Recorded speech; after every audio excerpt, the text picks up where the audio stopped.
All right, this week we're going to start our content unit on the skeletal system. What's the skeletal system? Skeletal system is the bones that make up our body.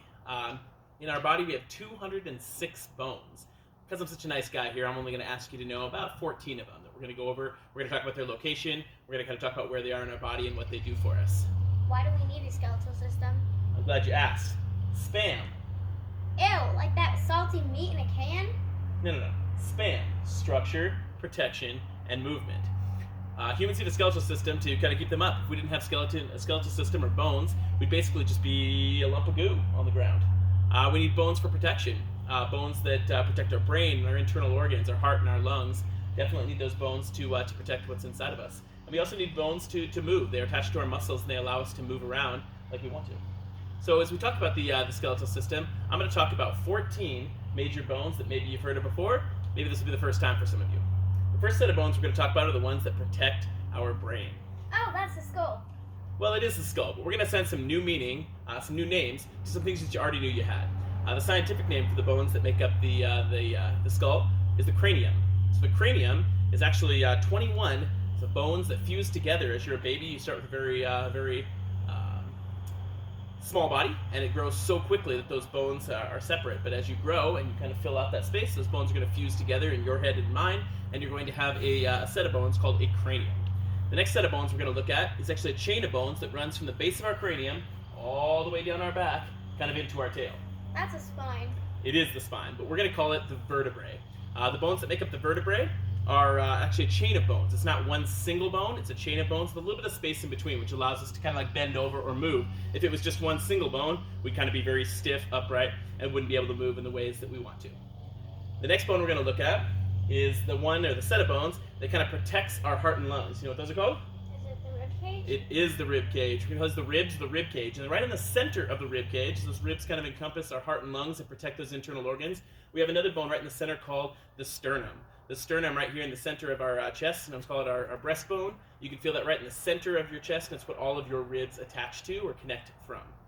We've also got a couple of bones up here that we sometimes call our collarbones. These bones here are called clavicles. Your clavicles are very easy to feel up near your collar. Okay, so you can kind of feel these in your own body right up here. We've also got a couple of bones in the back. I'm going to go ahead and turn around and show you some bones back here. A big triangular shaped bone. Is that your shoulder blade? Yeah, we sometimes call this our shoulder blade. We've got them on each side. These shoulder blade bones are actually called the scapula. The scapula, we have two of them, one on each side. It can be a little bit difficult to see since it's in the back, but those two bones are also going to be important for you to know. Okay? And the next bones we're going to talk about are the ones that make up your hips. I know that one. Elvis shakes your pelvis. That's right. We've touched that from before. Elvis shakes his pelvis. The pelvis is the bones that make up your hips there.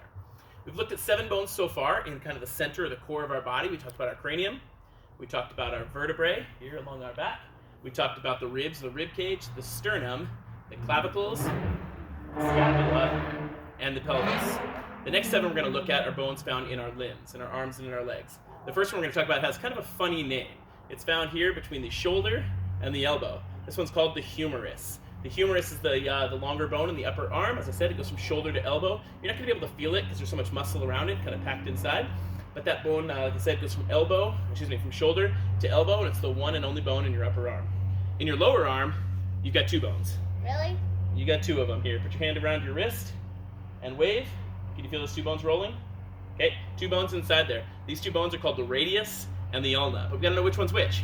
Okay, so the radius is on the thumb side. To be clear, it's not in your thumb, but it's on the thumb side of your forearm. The way I remember this, I think of the rad radius. The radical radius gets a thumbs up because I remember it's on my thumb side, whereas the ulna, it's a very short word, lines up with my shortest finger, the pinky. I've got my ulna on the pinky side. You don't want to remember right and left like you might see in your study guide, because as soon as I roll my hand over, it's now on the other side. So the radius is on our thumb side, whereas the ulna is on the pinky side. Okay? We've got some bones in our leg as well. From our hip to our knee is the longest bone in your body. The longest, strongest bone in your body is called the femur. And the femur, as I said, kind of attaches or connects to the pelvis and goes down to the knee. Okay? Again, you can't feel that one, packed inside of a lot of muscle. Very large bone in our upper leg.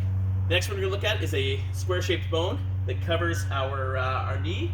Okay? Kneecap? It is the kneecap, right? We call this one our patella. The patella is the scientific name, and you can feel that bone there. It kind of protects the tendons and ligaments in your knee. If you're still growing, like all of you are, you can probably wiggle and move it a little bit. Mine's pretty much fixed in place, but your patella is this small, square-shaped bone in your knee. And then finally, we've got two bones in our lower leg, just like we had two bones in our lower arm. These are called the tibia and the fibula. And unlike the radius and ulna, which were about the same size, the tibia and fibula are very different in size. The tibia is quite thick. You can feel it. It's a thick weight-bearing bone that you can feel in your shin, whereas the fibula is much skinnier, and the only place you can actually feel it is way down on your ankle, on the outer edge of your ankle there. The fibula is much smaller. The way I remember it is I think of my thick tibia, both start with the letter T, and I think of my flimsy fibula, both start with the letter F. Okay, we know bones aren't really flimsy, but that does help me remember that I have one very large bone, the tibia, and one very small bone, the fibula. So as we look through our own body, we know 14 bones now that we can identify, and we can call them by their scientific name. Hopefully this helps as we get ready for our end of unit assessment.